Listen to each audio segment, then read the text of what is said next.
Banjir lahar hujan Marapi yang menerjang Kabupaten Agam, Sumatera Barat membuat banyak rumah warga rusak parah. Hingga saat ini, ada 20 korban meninggal dunia di Kabupaten Agam dan 3 korban masih dalam pencarian. Banjir lahar hujan yang menerjang Kabupaten Agam, Sumatera Barat menghancurkan permukiman warga. Banjir membawa bongkahan batu besar dan kayu dan menghanyutkan rumah warga. Sejumlah warga mencoba menyelamatkan kendaraan ataupun barang berharga mereka dari rumah mereka yang rusak. Hingga saat ini, 20 orang korban ditemukan meninggal dunia di Kabupaten Agam dan 3 orang lainnya masih dalam pencarian. Sampai tadi malam itu, update tadi malam itu ada 20 orang yang kondisinya meninggal dunia. Semua saat ini di mana, Bang? Ada sebagian ada yang di RSAM dan sebagian ada kemungkinan ada yang sudah dibawa oleh pihak keluarga. Oke, siap. 3 korban yang belum ditemukan sesuai data yang kita dapatkan itu dapat ditemukan dan membuahkan hasil pencarian oleh tim gabungan pada hari ini.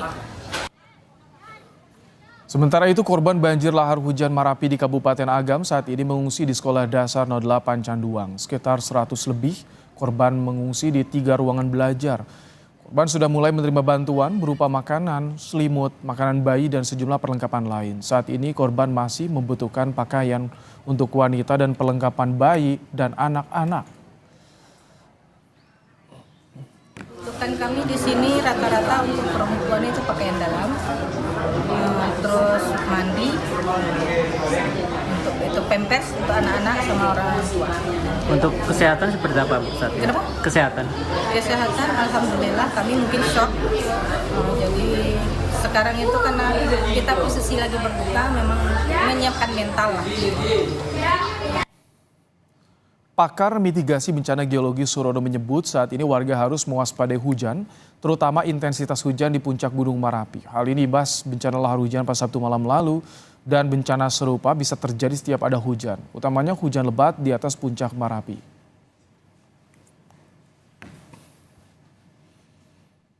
Jadi yang harus diperhatikan oleh masyarakat di sekitar Gunung Marapi, Sumatera Barat adalah setiap saat sekarang ini, karena material pasti masih ada di puncak Marapi ini. Setiap saat ada hujan di puncak Marapi, hati-hati di seluruh sungai yang berhulu di puncak Marapi. Dan ini tidak hanya berlangsung sekarang ini, bisa berlangsung selama ada hujan di atas puncak. Kalau letusan Gunung Marapi itu waktunya singkat, tetapi dampak lahar hujan bisa berlangsung di setiap musim hujan, utamanya adalah hujan lebat di atas puncak Marapi tersebut. Banjir lahar hujan yang melanda sejumlah kabupaten di Sumatera Barat pada Sabtu malam lalu dipicu hujan yang mengakibatkan luapan daerah aliran sungai yang berhulu di Gunung Marapi. Di Kabupaten Agam misalnya, korban ditemukan antara lain di Kecamatan Sungai Pua dan Canduang dan Ampekoto.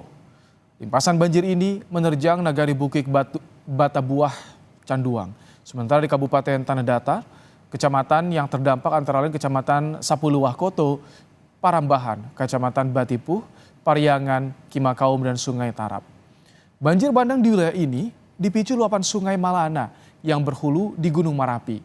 Hingga sore ini tercatat 43 orang meninggal dunia, sementara 15 orang lainnya masih hilang. Korban terbanyak ada di Kabupaten Agam 19 orang, Kabupaten Tanah Datar 14 orang, dan Padang Panjang 2 orang.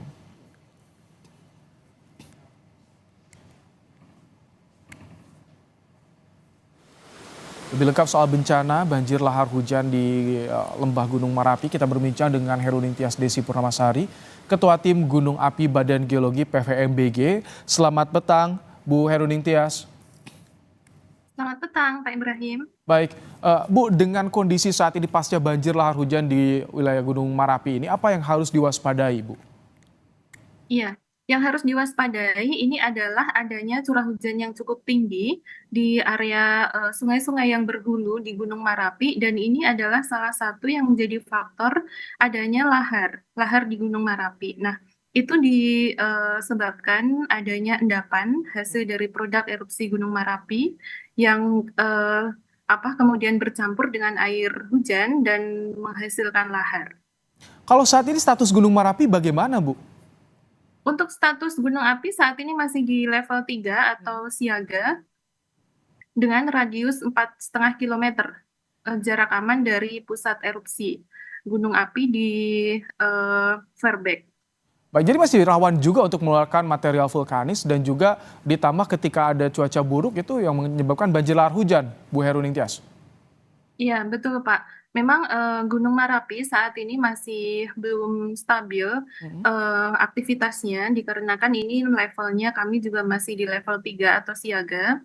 Dan hal ini yang harus diwaspadai, salah satu rekomendasi dari Badan Geologi itu adalah masyarakat yang bermukim di sekitar lembah atau aliran atau bantaran sungai-sungai yang berhulu di puncak Gunung Merapi ini harus mewaspadai adanya potensi atau ancaman bahaya lahar yang dapat yang dapat terjadi ini khususnya di musim hujan. Jadi curah hujan ini sangat menentukan adanya dampak daripada lahar. Oke. Bu, kalau mitigasi di aliran bantaran sungai Gunung Merapi itu bagaimana, Bu? Karena kan erupsi di akhir tahun lalu, Desember tahun 2023, berapa kali lahar hujan terjadi? Januari, bahkan awal April. Tapi saat ini korban lebih banyak, Bu.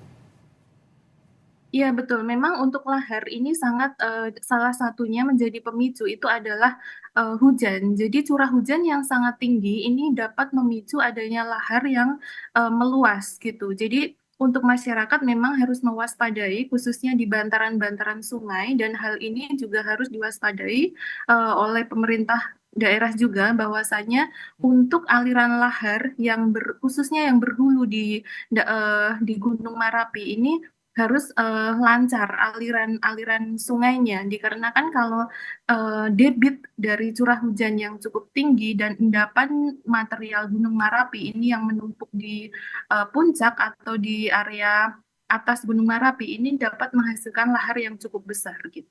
Bu, apakah ada deteksi dini ketika ada terjadinya banjir lahar hujan ini? Atau sejauh ini hanya rekomendasi masyarakat menjauh dari bantaran sungai? Iya, untuk adanya peringatan dini, ini Badan Geologi sudah membuat peta KRB atau peta kawasan rawan bencana, yang mana menjadi salah satu dari peta KRB ini adalah aliran-aliran lahar yang muncul, yang digambarkan dengan warna kuning atau di level di KRB 1. Nah, hal ini juga bisa dilihat di petanya mana-mana saja yang menurut sejarah pada waktu itu memang dilewati oleh aliran lahar. Bu, ketika banjir lahar hujan terjadi pada Sabtu malam kemarin, ini ada report nggak dari pos pemantau kepada warga yang berada di kaki Gunung Merapi untuk waspada? Iya, untuk di rekomendasi kami memang itu setiap laporan yang kami kirimkan setiap 6 jam sekali di sana sudah tertulis bahwa masyarakat untuk dihimbau berhati-hati di sekitaran area lembah aliran bantaran sungai yang berhulu di puncak Gunung Merapi dikarenakan ketika curah hujan yang cukup tinggi di area puncak ini dapat memicu adanya lahar. Ketika ada report dengan frekuensi setiap 6 jam sekali, tapi banyaknya korban ini, apakah telat untuk mengevakuasi warga? Ya, pengamatan instansi Anda atau bagaimana dari PVMBG, BPBD, BMKG itu bagaimana, Bu? Kalau dari Badan Geologi ini kan memberi himbauan atau rekomendasi gitu Pak. Jadi kalau misalnya, namun untuk perkiraan berapa besarnya lahar itu sangat tergantung daripada curah hujan, yang mana curah hujan ini ditentukan oleh cuaca pada saat itu gitu. Jadi untuk stasiun kami yang merekam di area Gunung Merapi ini jauh dari aliran sungai, jadi tidak merekam adanya laharan. Oke. Kalau untuk lahar hujan seperti itu, siapa yang bisa memberikan report pasti kepada warga agar warga segera mengevakuasi? Biasanya siapa, Bu? Iya, kalau untuk lahar ini berbagai stakeholder ya Pak ya. Jadi memang dari khusus untuk aktivitas Gunung Merapinya itu adalah di Badan Geologi dan kami selalu mereport setiap 6 jam sekali aktivitas Gunung Merapi dan untuk lahar ini memang sangat tergantung daripada musim musim hujan dan juga curah hujan yang ada di puncak Gunung Merapi. Saat kejadian, Badan Geologi sempat mereport soal ada potensi lahar hujan ini. Kalau untuk potensi lahar hujan selalu kami lahar ya Pak, itu selalu kami sampaikan di rekomendasi kami di laporan yang kami kirimkan setiap 6 jam sekali. Ini memang salah satu lahar menjadi rekomendasi kami. Bu, ini kan beberapa kali banjir lahar hujan terjadi. Apakah tidak ada evakuasi sementara atau diungsikan sementara warga-warga yang sekitar bantaran sungai, Bu?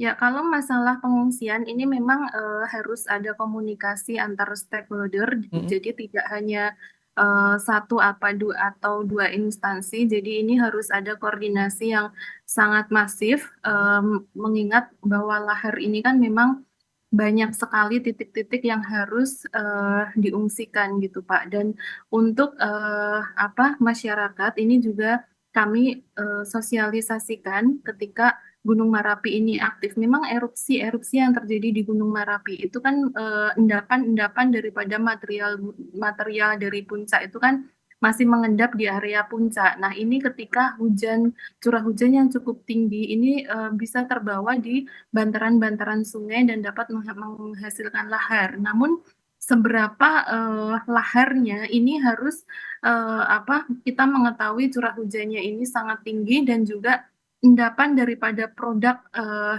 erupsi Gunung Merapi ini seperti apa gitu. Jadi ini yang harus dikoordinasikan bersama. Oke, Bu, untuk ke depan ini karena cuaca buruk masih terjadi di Sumatera Barat, mitigasinya seperti apa?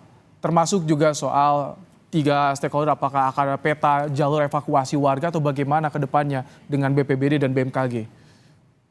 Ya, ini hal yang sangat harus diwaspadai adalah khususnya ketika musim hujan datang, dan ini sangat rawan sekali untuk area-area sungai yang berhulu di puncak-puncak gunung. Tidak hanya Gunung Merapi, namun di gunung-gunung yang lain, contohnya di Semeru itu juga beberapa kali ada lahar dan beberapa kali juga ada korban di sana. Jadi memang harus dari gotong royong antara masyarakat dan juga pemerintah kita untuk bagaimana caranya menangani lahar ini agar tidak berdampak besar bagi masyarakat gitu Pak. Baik, terima kasih Bu Herudin Tias Desi Purnama Sari, Ketua Tim Gunung Api Badan Geologi PVMBG telah menyampaikan bagaimana mitigasi bencana di Gunung Merapi, Sumatera Barat. Terima kasih Bu Herudin.